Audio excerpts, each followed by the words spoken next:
해시태그 오후 2시 거지처럼 온 손님. 안녕하십니까, 여러분. 인생은 지금부터입니다. 오늘은 부산 오래된 시장 이야기를 하나 들려드리려고 합니다. 이 영상은요, 굳이 화면을 들여다보지 않으셔도 됩니다. 그냥 라디오 듣듯이 편안하게 귀 기울여 주십시오. 오늘 이 이야기를 듣고 계신 분들께 욕심 하나 없이 말씀드립니다. 구독과 좋아요, 공짜입니다. 옛말에 이런 말이 있지 않습니까? 좋은 이야기를 나누면 복이 따라온다. 올 한 해 여기까지 함께 해주신 여러분께 좋은 복이 찾아오길 바라겠습니다. 사람들은 그날도 수군댔습니다. 저 할아버지, 거지 아닌가? 하지만 그 말이 곧바로 뒤집힐 줄은 그 누구도 몰랐습니다. 부산 영도와 자갈치 사이, 사람들이 오가고 바닷바람 냄새가 진하게 스며드는 골목에 작은 국밥집 하나가 있었습니다. 간판은 낡았지만 국물 맛 하나로 20회를 버텨온 집. 사장 이름은 최성호. 올해 53이었습니다. 성호 씨는 요즘 마음이 무거웠습니다. 가게가 예전 같지 않았거든요. 근처에 프랜차이즈가 들어오고 젊은 손님들은 줄고 단골들도 하나둘 떠나갔습니다. 그런 성호 씨에게 이상한 손님이 나타나기 시작한 건 지난달부터였습니다. 매일 오후 2시, 비가 오나 바람이 부나 정확히 이 시에 문이 열립니다. 문턱을 넘는 사람은 허리가 구부정한 한 노인이었습니다. 낡은 야구 점퍼, 소매는 해지고 무릎은 하얗게 닳아 있었습니다. 발에는 앞코가 벌어진 운동화, 신발끈은 두 군데나 매듭으로 이어 붙인 모양이었습니다. 노인은 들어오자마자 가장 구석자리, 늘 같은 자리에 앉습니다. 그리고 주문은 딱 하나, 국밥, 특으로 하나, 그냥 특이면 다행이었죠. 문제는요, 노인이 계산할 때마다 주머니 깊숙이 넣어둔 작은 봉투에서 빳빳한 새 지폐만 꺼냈다는 겁니다. 10,000원짜리, 5,000원짜리, 마치 은행에서 막 나온 듯 반듯한 돈이었습니다. 성호 씨는 처음엔 생각했습니다. 아, 자식이 챙겨주나 보다. 그런데 이상한 건 따로 있었습니다. 노인은 국밥을 거의 먹지 않았습니다. 숟가락을 한두 번 뜨고 깍두기를 딱 한 조각 찝고 국물 한 모금만 삼킨 뒤 그릇을 덮습니다. 그리고는 천천히 말하죠. 포장, 해주이소. 성호 씨가 물으면 늘 같은 대답입니다. 집에 먹을 사람이 있습니다. 그 말이 이상하게도 성호 씨의 마음을 계속 걸리게 했습니다.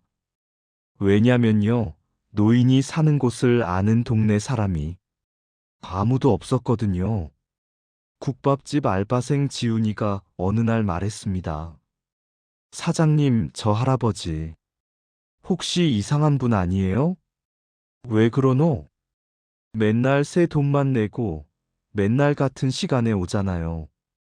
그리고 국밥도 안 드시고 포장만. 뭔가 수상해요. 주방 아주머니도 툭 던졌습니다. 에이, 그 양반 거지 같던데. 어디서 새 돈이요? 누가 시키는 거 아니가? 요새 사기 많다 카더라. 시장 상인들 사이에서도 말이 돌았습니다. 저 할아버지, 밤마다 어디서 돈을 받는다던데?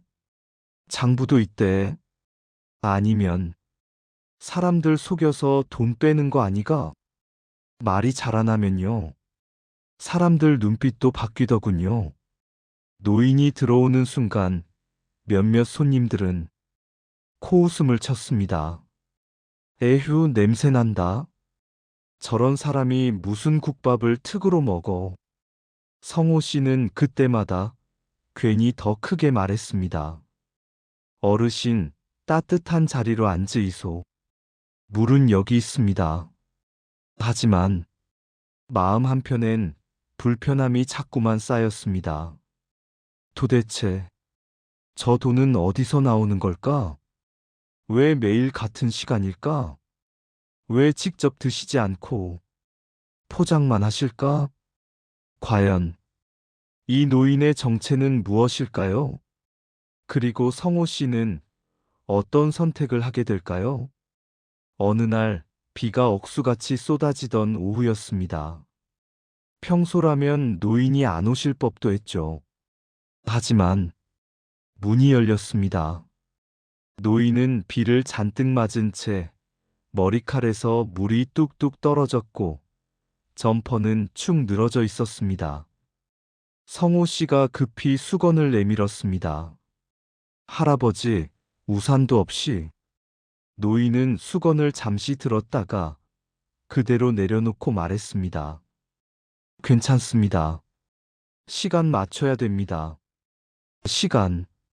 그 한마디가 성호 씨의 가슴을 확 찔렀습니다. 성호 씨는 조심스레 물었습니다. 할아버지, 혹시 어디 약속 있으십니까? 노인은 잠시 멈칫하더니 아주 작게 대답했습니다. 있습니다.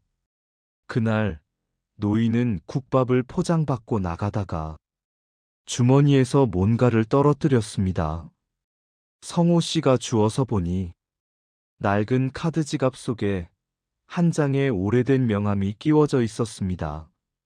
명함에는 이렇게 적혀 있었습니다. 부산항만공사 기술고문 박도연. 성호 씨는 순간 멈춰 섰습니다. 항만공사? 그럴 리가. 저런 차림의 노인이? 성호 씨는 노인을 불러 세우려 했지만 노인은 이미 골목을 꺾어 비 속으로 사라지고 있었습니다. 성호 씨는 결국 결심했습니다. 하루만, 딱 하루만 노인이 어디로 가시는지만 확인하자.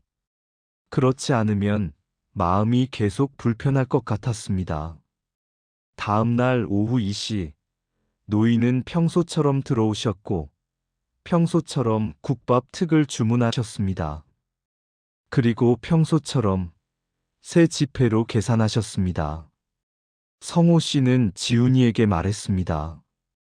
지훈아, 10분만 가게 좀 봐라. 나, 잠깐만. 어디 가시게요? 말 마라. 그냥. 성호 씨는 노인이 골목을 빠져나가는 뒤를 조용히 따라갔습니다. 노인은 느리게 걸으셨지만 이상하게도 자꾸 뒤를 돌아보셨습니다. 누군가 자신을 따라오는지 확인하는 사람처럼. 성호 씨는 전봇대 뒤, 차 뒤, 간판 뒤로 몸을 숨기며 따라갔습니다.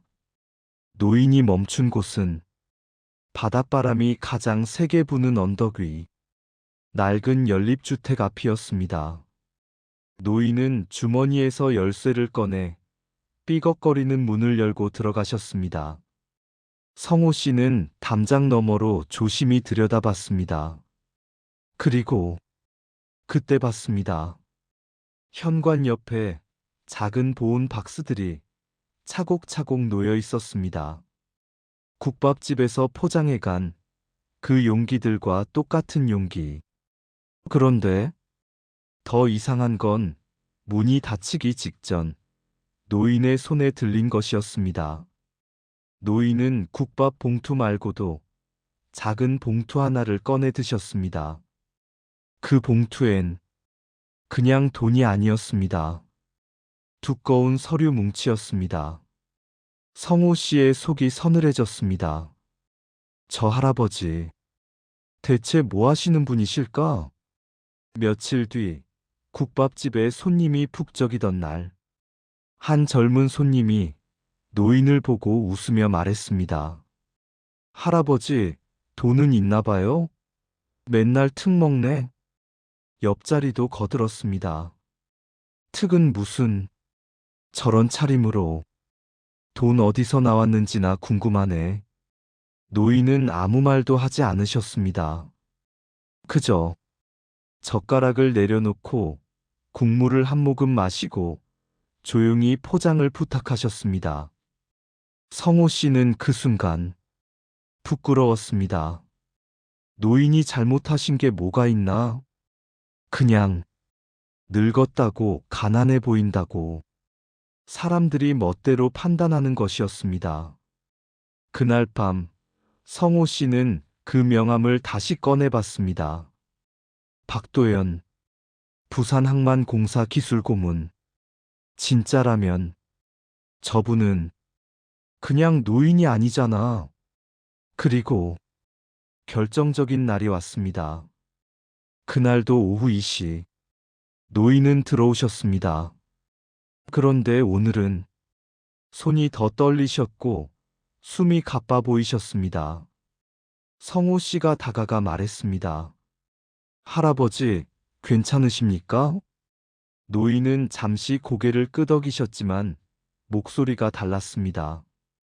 오늘 시간이 없습니다. 예, 늦으면 안 됩니다. 노인이 국밥값을 내시는데 지폐가 바닥에 떨어졌습니다. 성호 씨가 주워드리려는 순간 노인의 손등에 선명한 흉터가 보였습니다. 단순한 상처가 아니었습니다. 오래된 화상 흉터, 그리고 손가락 관절의 묘한 변형. 현장 일을 오래 하신 손. 그날 노인은 국밥을 포장받자마자 거의 뛰듯이 밖으로 나가셨습니다. 성호 씨는 망설이다가 또 뒤를 따라갔습니다. 그런데 언덕을 오르시던 중 노인은 갑자기 휘청하셨습니다.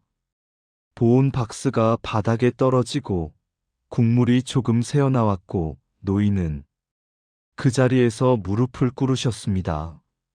성호 씨가 뛰어가 부축했습니다. 할아버지, 괜찮으십니까? 노인은 고개를 숙인 채 숨을 몰아쉬며 한마디를 하셨습니다. 그 사람들 기다립니다. 누가요? 항만 현장. 성호 씨는 더는 묻지 못했습니다. 노인의 몸이 너무 가벼웠습니다. 뼈만 남은 듯한 어깨. 성호 씨는 결국 노인을 업다시피 해서 그 연립주택으로 데려갔습니다. 문을 열고 들어간 순간 성호 씨는 숨이 멎는 줄 알았습니다. 집 안벽 한쪽에 액자들이 걸려 있었기 때문입니다. 대통령 표창, 국무총리 표창, 부산 신항안전 설계 공로, 해상교량 구조 개선 공로, 그리고 가장 가운데 액자, 정장 차림의 젊은 남자가 수십 명의 사람들과 함께 찍힌 사진. 사진 아래에 적힌 글. 부산항만 신항설계 총괄 박도연. 성호 씨는 얼어붙었습니다. 이 할아버지가 그 박도연? 노인은 소파에 앉아 한참 숨을 고르신 뒤 조용히 말씀하셨습니다. 사장님, 명함 받지에. 성호 씨는 고개를 끄덕였습니다. 노인은 웃지도 울지도 않으셨습니다. 그저 담담하셨습니다. 내가 예전엔 사람들 앞에 섰던 사람 맞습니다. 성호 씨가 조심스레 물었습니다. 그런데 왜? 노인은 한참을 침묵하시다가 TV 옆에 작은 사진을 바라보셨습니다. 사진엔 20살쯤 되어 보이는 청년이 있었습니다. 아들이라에. 항만 현장에서 사고로 갔습니다. 노인의 목소리는 바닷바람처럼 낮고 오래된 소리였습니다. 사람들은 내가 그때 살렸다 카더라에 큰 붕괴를 막았다고. 그래서 표창도 받고 이름도 났지에.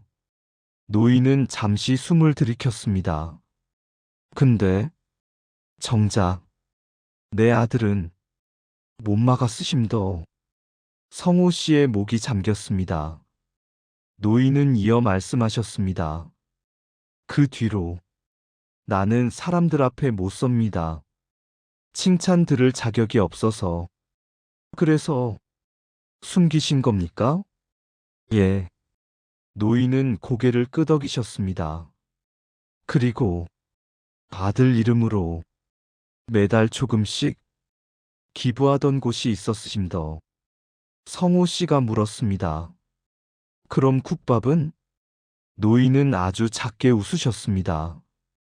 항만 근처 야간 작업하는 젊은 애들, 형편 어려운 사람들, 쉼터에서 지내는 사람들, 그 사람들한테 따뜻한 거라도 먹이고 싶었으심더. 성호 씨는 그제야 연립주택 현관 옆에 보온 박스들이 무엇이었는지 알았습니다. 노인은 이어 말씀하셨습니다. 오후 3시 반쯤 되면 현장 뒤편 쉼터에 사람들이 모입니다. 나 혼자 들고 가기 힘드니 시간 맞춰서 매일 포장만 해가 쓰심더. 성호 씨는 가슴이 먹먹해졌습니다. 그때 노인이 마지막으로 말씀하셨습니다. 사장님, 나 부탁 하나만 합시더. 말씀하이소. 내 정체 그 시장 사람들한테 말하지 마이소. 성호 씨가 놀라 물었습니다.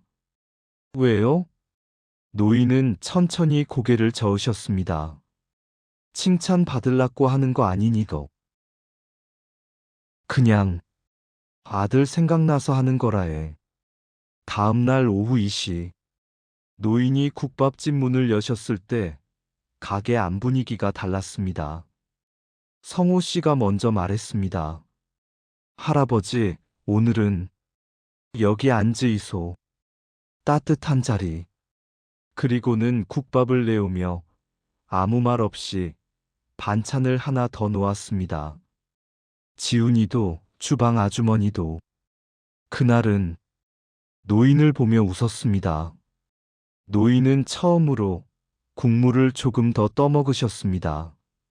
그리고 아주 작게 말씀하셨습니다. 고맙습니다.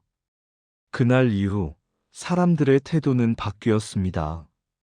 누가 거지 같다는 말을 꺼내려 하면 누군가 조용히 말했습니다. 말 함부로 하지 마라. 사람은 겉으로 판단하는 거 아니다.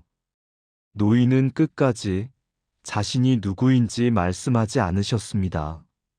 하지만 이상하게도 그 작은 국밥집은 조금씩 다시 살아났습니다. 사람들이 따뜻함을 찾아왔거든요. 성호 씨는 가끔 생각합니다. 인생의 후반전은 큰 박수로 바뀌는 게 아니라 누군가의 말 한마디, 누군가의 태도 하나로 조용히 바뀌는 거라고. 오늘도 들어주셔서 고맙습니다.